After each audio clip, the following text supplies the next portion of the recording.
Welcome to the Investor Coaching Show, a podcast to help you get an insider's view of the financial world and escape common investment traps. We look at the financial news of the day and help you make sense of it so you can relax about money. And here's your host, Paul Winkler. And welcome to the Investor Coaching Show. We talk money and investing, financial planning, retirement planning, how to not mess up or do the best you can, because so much of the information we get about investing is coming from people selling things to us. So we want to get away from that, become an educated investor, because then it's a lot harder to take advantage of you. Ira, work here with me, man. All right, so we'll have a little bit to talk about this hour. I think we'll get in a couple things. There's always something to talk about, Paul. You know what? Something kind of in the news a lot, and it's been one of those weird years. You know, we're getting close to the end of the year, and I like to talk about like what's happened during the course of the year. I think it's been a weird year, Ira, in that what we've been seeing is like 7 companies called the Magnificent Seven by some that have just done really, really well. And where they have done really, really well, of course, is in returns because of artificial intelligence. And I saw something this week that just kind of, I thought this is really, really interesting. So we look at these companies that have done well.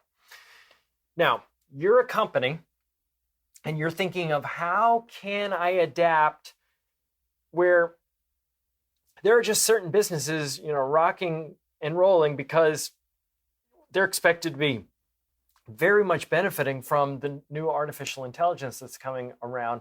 But let's say you own a company that's not one of those 7, because what we're thinking about is, well, if we're going to do well in this new era with artificial intelligence, we have to be really huge and be one of these companies that can take advantage of it, where smaller companies aren't going to be able to. And that's what investors have been thinking. Don't you kind of think the reason those companies have done well compared to others, people have thought that is who's going to benefit from this? Yeah, and I saw that back in the mid to late 90s with all the .com companies that had come out. Really good parallel. Yes. And clients saying, you know, let's get out of the smokestack, the Procter & Gamble, the General Motors.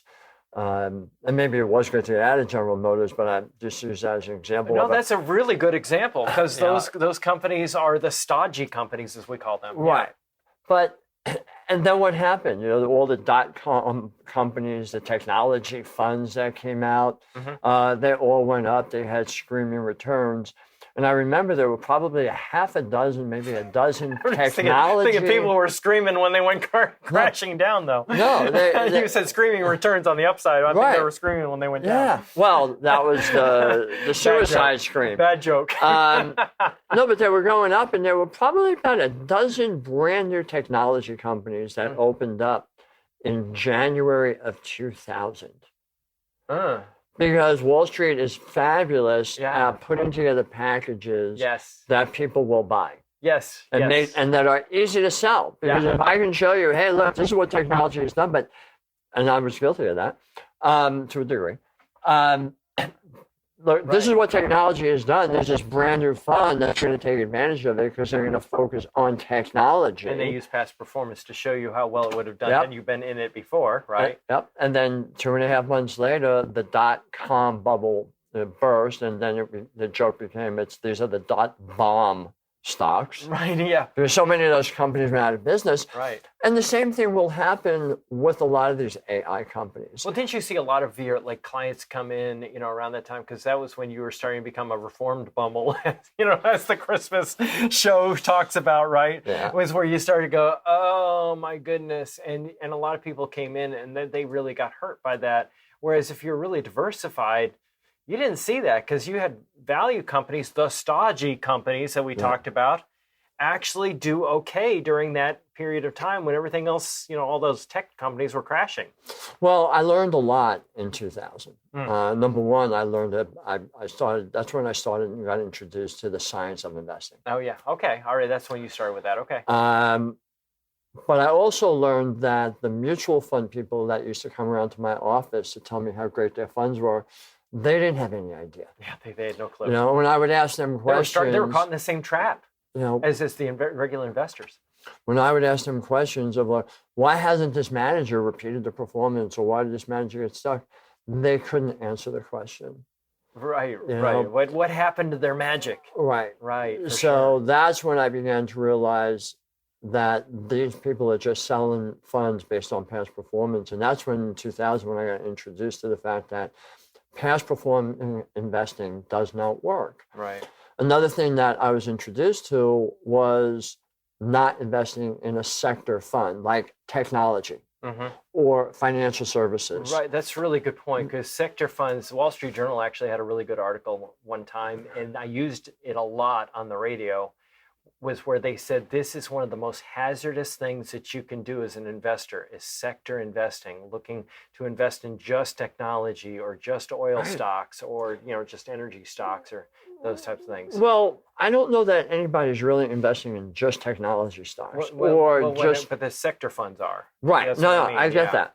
But this asset allocation that we really subscribe to, Yeah, that we talk about a lot, Yeah. and we'll get to more about that in a second. a lot of investment firms talk about tactical asset allocation. Right, which sounds like it. Right. It sounds like I'm doing something that's prudent. Right. And Right. and what it really is just another form of market timing. Right.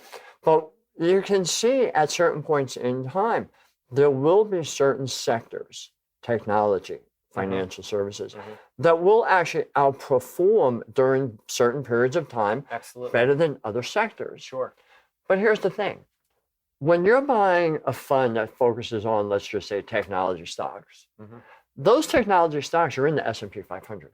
Right, you already own them. If you own a more broad-based portfolio, you're just overemphasizing them, expecting them to have higher returns than everything else. Right. So here's the thing that I like to point out to investors. Yeah. If you really think that area of the market is going to be the best performing area, which is why you're seeming to want to overweight in that area, Yeah. why not just put all your Put it money all into that there. one thing?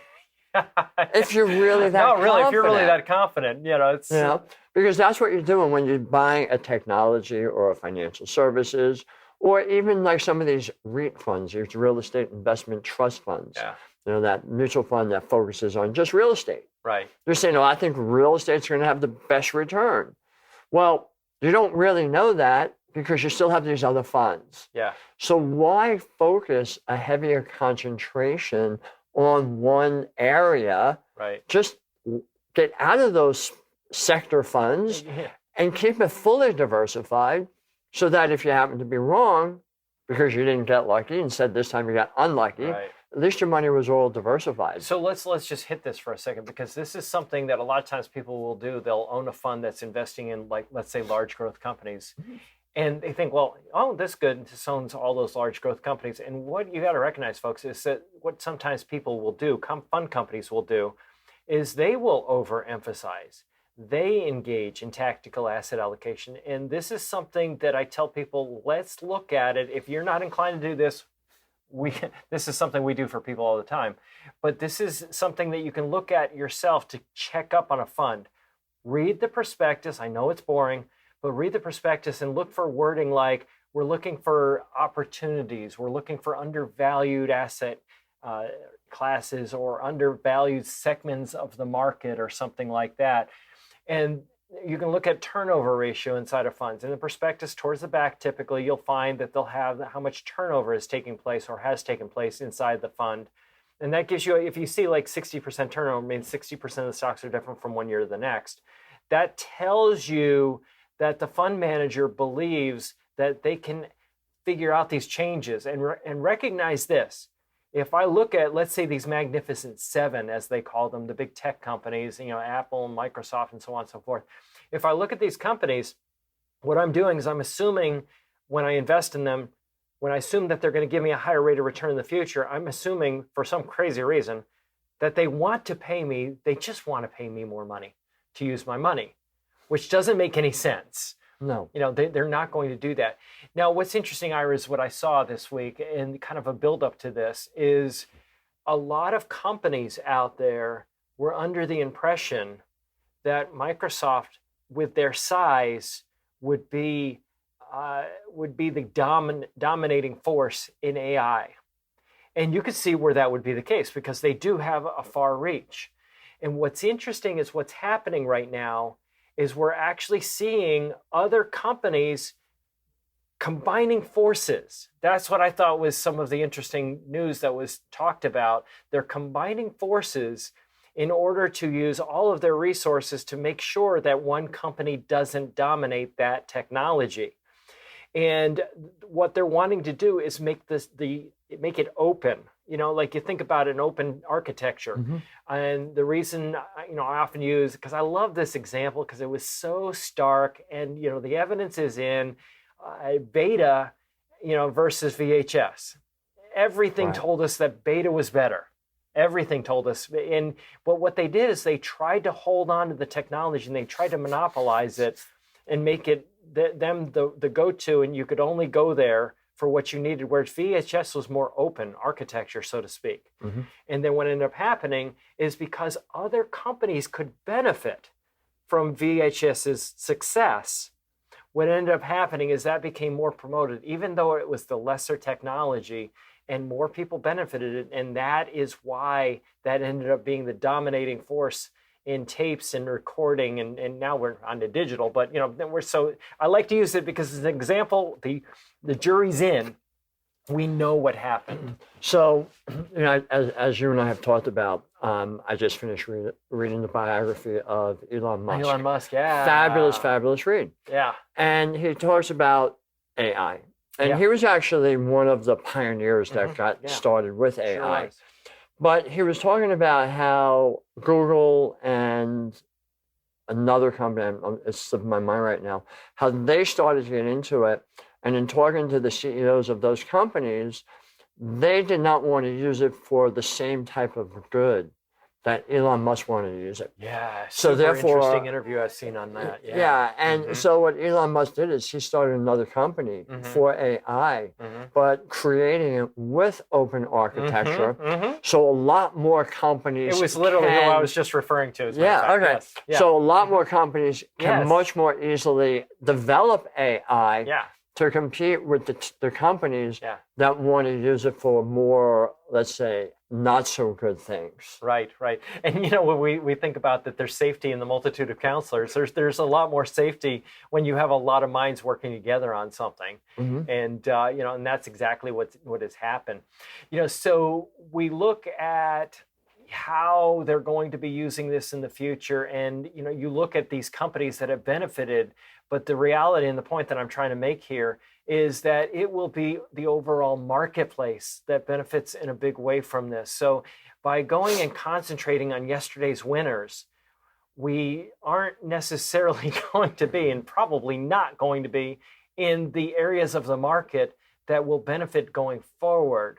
And this is recognized, this will be used in the marketing of mutual funds, the funds that happen to own these companies before they ballooned in value, and they will use it to try to convince you that their skill is where that return came from, rather than they just happen to get lucky and happen to be in the area that did well.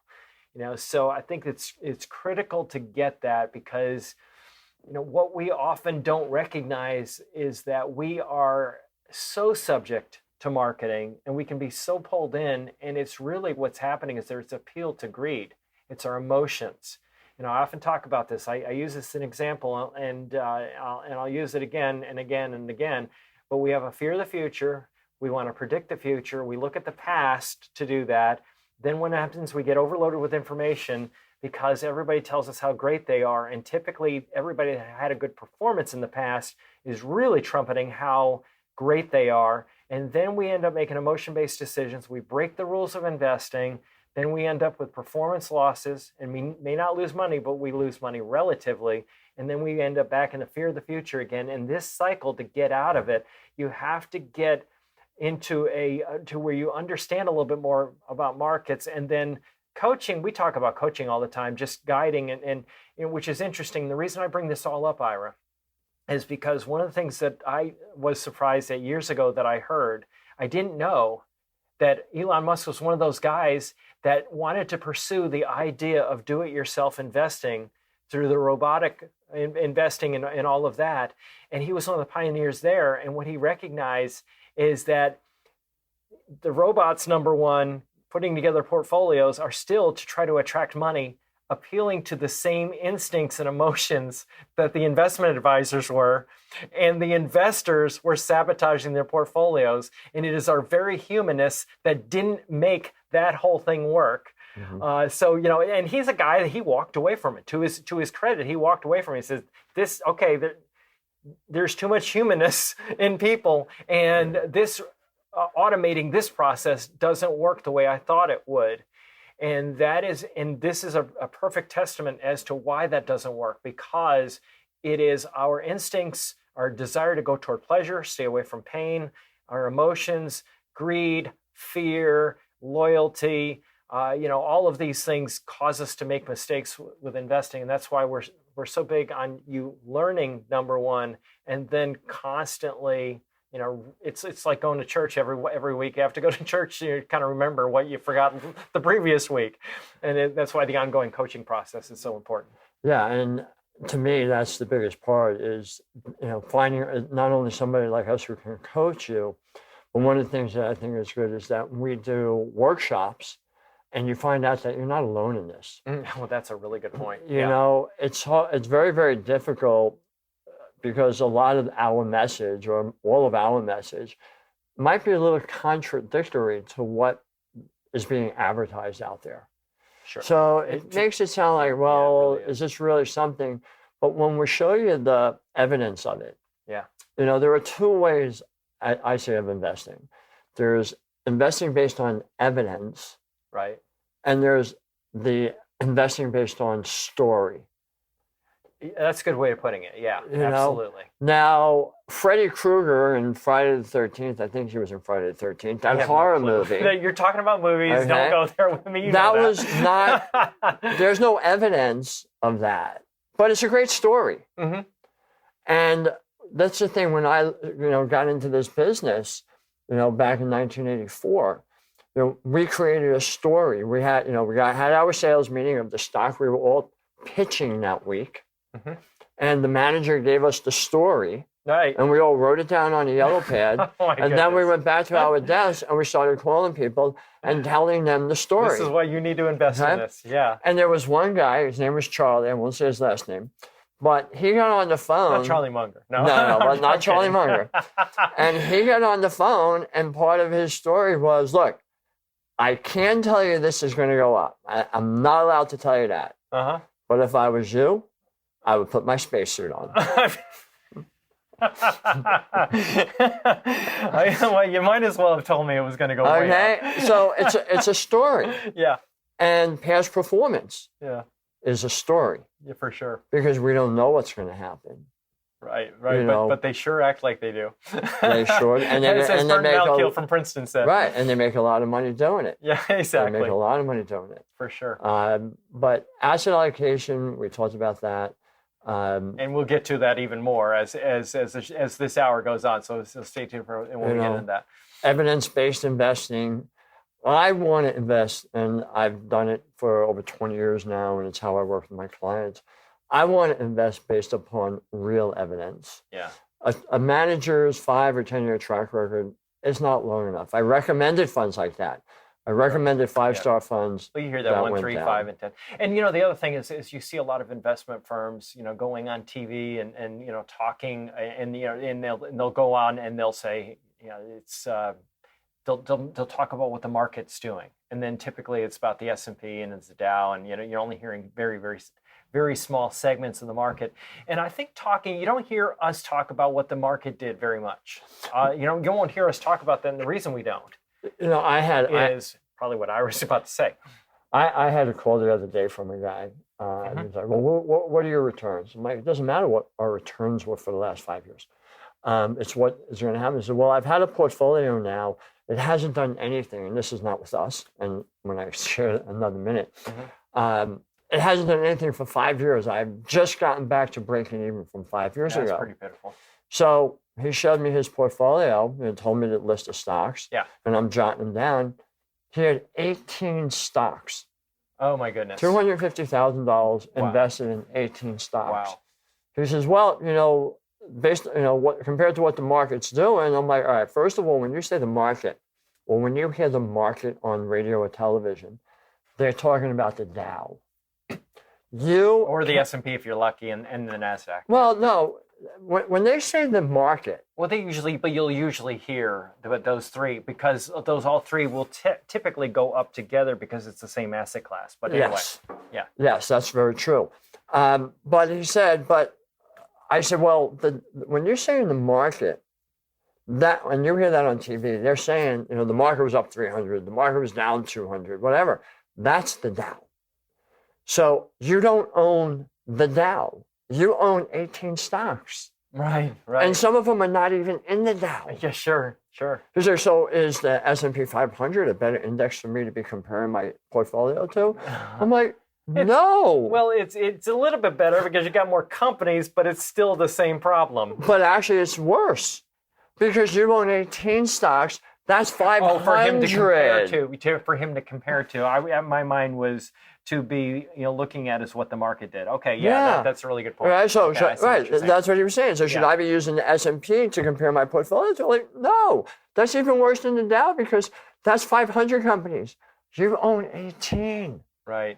Yeah. If you want to compare your portfolio to the S&P, you need to own a fund that has probably at least 450 to 550 companies in it. To compare. To compare. But what should you be in? It's a whole different deal. You might own tens of thousands just for that, so that if you're going, how many should I own? You might hear that and go, what, tens of thousands? Yeah, when we're talking diversification, that's what we're talking about. Tell you what, let's take a quick break. Be right back after this. And I'm going to actually, Ira said something in this segment that I want to expand on a little bit, but he said, it doesn't matter what our portfolios did or what our return is. And the reason that he said that comes down to how do we actually judge the portfolio. So we'll hit that really, really quickly after that and explain what he meant by that. So listening to the Investor Coaching Show right here on Super Talk 99.7 WTN. Thanks for tuning in to the Investor Coaching Podcast.